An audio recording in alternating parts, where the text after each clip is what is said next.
Wow. Okay. I never really thought I would talk about this story on YouTube, but here we are. Um, this story is quite a it made me who I am. I think I still think back to this story and think that this is the moment that that changed everything for me personality wise. I think this formed me. This formed me as a person.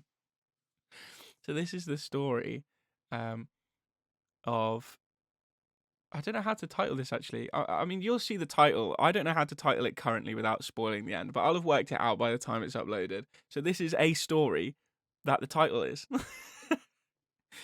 Basically, the story starts, um, and I met a girl on Tinder. Classic, you're talking on Tinder, you're exchanging your deets. You're going, hey, this would be good. Let's meet up. So we did meet up, and she came to my house, and we got on really well, and it was great. It looked like it was going to go really well. We spoke a lot. We got on. We watched movies. And it was just overall, it was just a great time, and the couple weeks that we spoke was awesome. Now, and on this channel have spoken about it many times, have a lot of mental health issues. It's something that I've worked on considerably since this day. But back then, when I used to get really bad, I would just cut everyone off and stop talking to people for a few months at a time because I didn't know how to handle things correctly at that point in my life. It has since gotten considerably better, but this is just something I did when I was younger. I'm not making excuses for it. But a couple months go by, and we haven't spoken. And I decide, actually, that was kind of stupid of me. I liked this girl. I'm gonna message her and see what's going on. Now, after an awkward conversation of me apologizing and her, having to say, okay, fine, whatever, and blah blah blah, we decide maybe we'll meet up again, clear the air, see what's going on. Now, looking back, I shouldn't have done this, but in the moment, okay, it felt like it was a fine thing to do, but actually, it definitely wasn't. So what the plan was originally is me and James and my ex-girlfriend. Now, this is important. She was not my girlfriend at the time. She was my ex-girlfriend. Us three were going to see Youngblood, right, in London. That's what we were gonna go do. And we, my ex-girlfriend was like, "Why don't you see if this girl is around?" Because she lived around where we were gonna go. Um, and I said, "Look, I think that's a bit weird. I don't know. Like, are you sure?" And she was like, "Yeah, just do it. Let's do it. Let's meet her." Right? Obviously, I think you can tell where this is going. Um, so we all meet up. We're walking around Westfield in London, having a great time. I'm having a great time. I really like this girl. I'm trying to forget that my ex-girlfriend is there.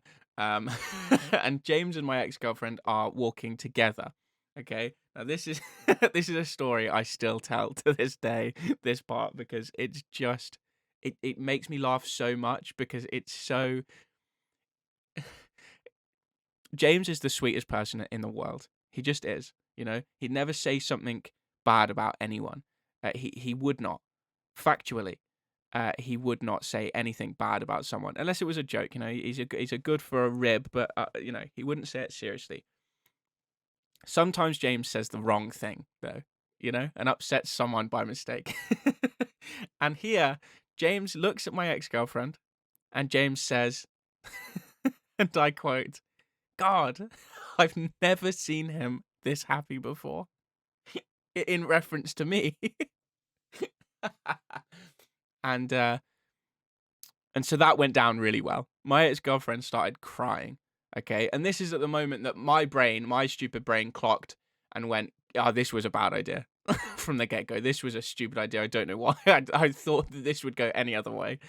Um, and she runs off crying, and we have to sort that out. So I say bye to this guy. I said, "Look, I'm really sorry. This is a weird situation, but I feel bad. So I'm gonna go.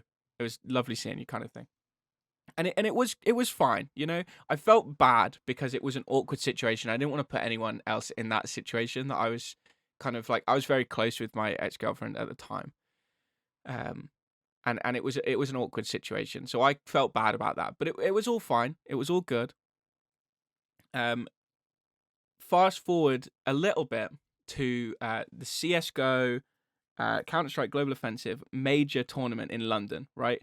We had a bunch of our friends. This was the game that I used to play religiously. Me, James, and a bunch of other guys that we'd met playing the game. We used to play all the time. You know, we had a Discord group. It was like what we did. Um, and we all decided we will go to this event and meet up, and it was people from, you know, like Scotland, different parts of England, and like different countries, you know, came over to all meet up. Um, and one of our friends who was from Sweden came over, and he was going to be there for like a week. So we had kind of organized other things to do outside of the major as well. And I decided to invite this girl to one of those days out uh, with my friend, from my online friend from Sweden. So it was me, her, and my online friend. Okay, who wasn't online because he was in person, but you know what I mean.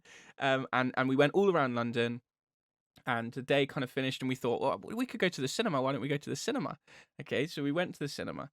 Now, during the film, awful film, by the way, it was a film called like King of Thieves. Okay, it was like Michael Caine and some other people. Awful, so boring, so bad. I hated that movie.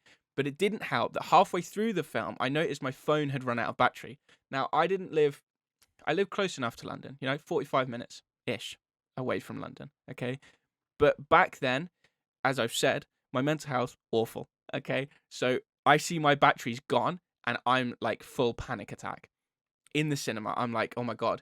And she notices, and she was incredible about it, you know, really nice, and really supported me, you know, and made me feel like it was fine and everything was going to be fine. And she went out of her way to take me from where she lived all the way to my train, which was quite far away, and you know, made sure I was home safe, kind of thing. And that was the night I was like, okay, this is going to be my next relationship. You know, this girl is incredible. She obviously cares a lot about me, and it just feels great, you know. So I decided to go to London the next day to see her, and again, incredible day. It was really good, and I'm laughing about it now. It wasn't funny, okay. But when we're all finished, me and her, when we're all done, I take her to the train station to say goodbye. Say, okay, I'm going now. She's going now, and she cries so much. I don't think I've ever seen anyone cry as much as I saw her cry then. Okay, never ever have I seen someone cry as much as she cried. But there we are, stood outside the train station, and she's in tears. She's hugging me. You know, she's absolutely like she's fucking going mental, like absolutely lost her mind for no reason. I thought at the time, I'm like, what the fuck's going on? I'm really confused. But she's like, okay, it's fine. I'm gonna go. I'm just gonna miss you. It's like, okay, bit weird, but I can't judge. You know, I was a freak back then, so I can't. I'm not judging. I'm just like, okay, cool. Okay, see ya. I'll see you soon. It won't be that long. I'm confused, but I go home, and all is fine. All is fine. Well, so I think I go to message her, when I get home, like, hey, lovely day. When do you wanna see each other again? She's blocked me on absolutely everything, literally everything, blocked, gone, gonzo, out of the wazoo. No, nothing. I'm like, what the hell? What's going on? What in the world? So I'm like, what did I do? Did I do something wrong? Did I, like, what happened? About a week later of me just panicking, straight panic for a week, like, what the fuck did I do? She phones me up